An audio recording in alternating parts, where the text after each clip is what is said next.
order to create our perspective drawings. So the first things that we're going to need is our several different types of mark making instruments. So first thing is definitely going to be a pencil. So you can use just your basic number 2 yellow pencil if that's what you have available. If you have any sort of art pencils that are available in your house, you may want to experiment with some of these. So this one here is an art pencil that is labeled HB. It's very similar to a number 2 pencil. If you have any that have a high number in this space here, that's say something like a 4B or a 6B, you're going to want to avoid those. Those are going to create a very dark mark and it makes it very difficult for erasing. If you have anything that's more in like the 2H or just an H, you can use those. They're much easier to erase. Next is different types of erasers. So here we have your basic vinyl eraser. You have your pink erasers that come at the ends of all of your different pencils that are great to use.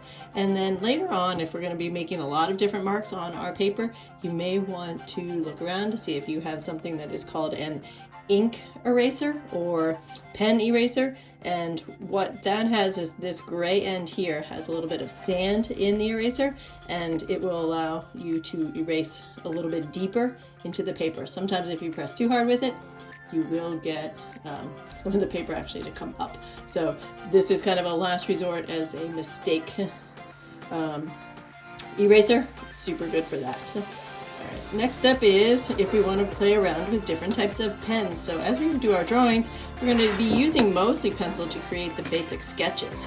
But when it comes to the final work of art, you may want to end up using different types of pens to go over your lines. So here we have your basic ballpoint pen, we have different types of felt tip pens, and then we have Sharpies. If we're going to be adding in anything like watercolor to your drawings, I suggest we stick closer to using different types of Sharpies and maybe even sometimes ballpoint pens. Felt tip pens, if we use any sort of wet media with this, it will bleed. So if you added watercolor, you added Crayola markers, any sort of water-based product, these are going to bleed, whereas these will not. And then you may need a pair of scissors, just in case we want to cut the tape or we want to cut some of our paper. And then tape. Using just basic Scotch tape will work just fine. If you do have laying around some sort of masking tape, or even if you have painter's tape, which is usually blue or green, that would be the most preferable. The painter's tape will not rip your paper as much. This one will be even less ripping your paper. This one, if we put it down on our corners, you may get some ripping of your paper.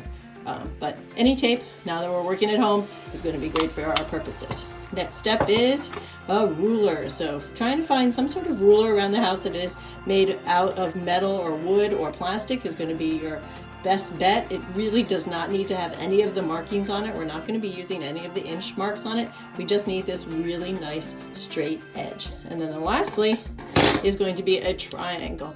This is probably the most difficult thing we're going to be able to try and find somewhere in our house.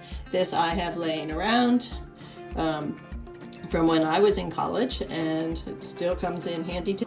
Alright, how do we go about making a triangle? First thing is we're going to need something that's going to be a little bit sturdy so that we can use it to draw against. So we need something that has some heft to it, not just a basic piece of paper, because this is just too soft, and as we press our pencil up against the edge, it is going to bend. So here I have a piece of junk mail that I found out in our recycling bin. It is an old menu from something that was sent to my husband. So here we have nice heavy cardboard. It's very similar to something that might be a postcard size or the cover of a magazine.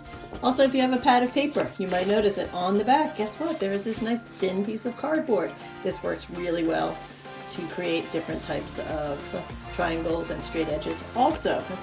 Then you have available to you is different types of boxes. So here I've got kitty cats and we have lots of canned food. So I've got this box right here, which is a nice thin cardboard, and it allows me to make maybe a triangle or a straight edge out of it that is a little bit bigger. The one thing that I would avoid using is just basic cardboard. And the reason for that is cardboard is made out of different ply, and when you try and cut through it, you're not going to get a nice even and straight edge out of it. So don't use corrugated cardboard. So here I'm going to create a triangle using this you guys to do is to find a piece of scrap paper. It can be paper that comes off of a pad of paper. It can be a piece of paper that comes out of your printer. Just something that is going to allow us to create this triangle shape. So the first thing that you're going to do is lay the paper down flat. Then we're going to take this corner and we're going to fold it over until it reaches the edge of the paper. We're going to line these two edges up so that it creates a perfect corner at the other side. So here we go. There's our corner here. And we're going to fold along the edge, just like that. In doing this, what we have created is a triangle now. See this lovely shape? And if we unfolded it and looked right along this line here, what we've created then also is a square. So now, using our scissors, what we're going to do is go ahead and cut along this line, and we'll have one piece of paper that is the triangle side. Or, if you would like to, you can cut along here and keep this paper double folded. So let's do that now. I like to use line paper for this, if preferable, because the great thing about the line paper is that it already has a lovely straight edge that allows us to follow with our scissors. So here, bringing that along that blue line, straightening out this fold, and look at that, we have a beautiful triangle. Now I'm going to take this piece of paper and I'm going to bring it over to my cardboard box. So here is my cardboard box. Now if you don't have a piece of paper box that is the same size as this triangle, guess what we can do? Well, you can make a smaller triangle if necessary. So you could go ahead and fold that down again and create a smaller triangle. I suggest you try and make a triangle about this size, so that would be that this dimension here is probably going to be, let's go ahead, look, we have a ruler here, and measure it, it is 8.5 inches, all right? And that means then our hypotenuse side is about 12 inches long. So now I have this. If this piece of cardboard was cut very straight, but right now you see it has a little bit of funny edges and stuff on it because I cut it along the folded part, I'm going to now leave it here in the middle. Otherwise I would bring that edge up to where the straight edge is. So if you were using a magazine cover or a piece of junk mail, you may notice that you can use the cut edges that are already existing. So now I have that triangle and I can go ahead and cut that out. I will demonstrate now with that piece of junk mail that I had. So here is that menu, and I know here is a perfect corner. So guess what? I'm just going to take this and I'm going to line it up here like that, and ta-da! So now I'm going to draw a straight line down, and there we go. I have the beginnings of a triangle here. So here, this one is maybe just a little bit too big, and it's not going to create the corner over here. So what would I do? Then I would take the same triangle that I have. I'm going to bring it along to the bottom edge, and I'm going to slide it so that it lines up with this edge of the paper and then creates a join right here at the corner of where my junk mail is. So I have this heavy piece of cardboard. Now I'm going to trace this edge, and now I have it ends here and it ends perfectly over here. So now let's take the pair of scissors and let's cut this out.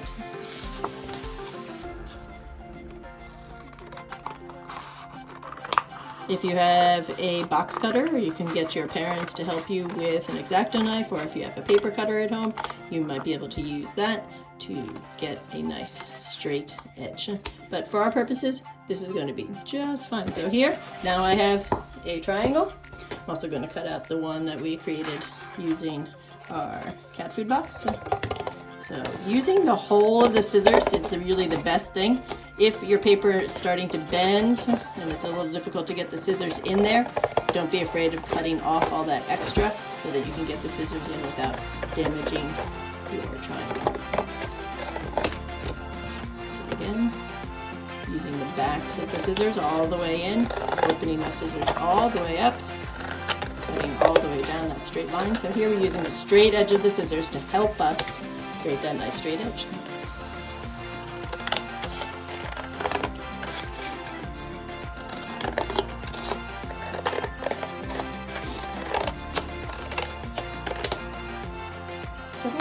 So there's our trash. So we have our first triangle made out of the cat food box, and then this one out of an old menu cover. So two different triangles for our perspective drawing.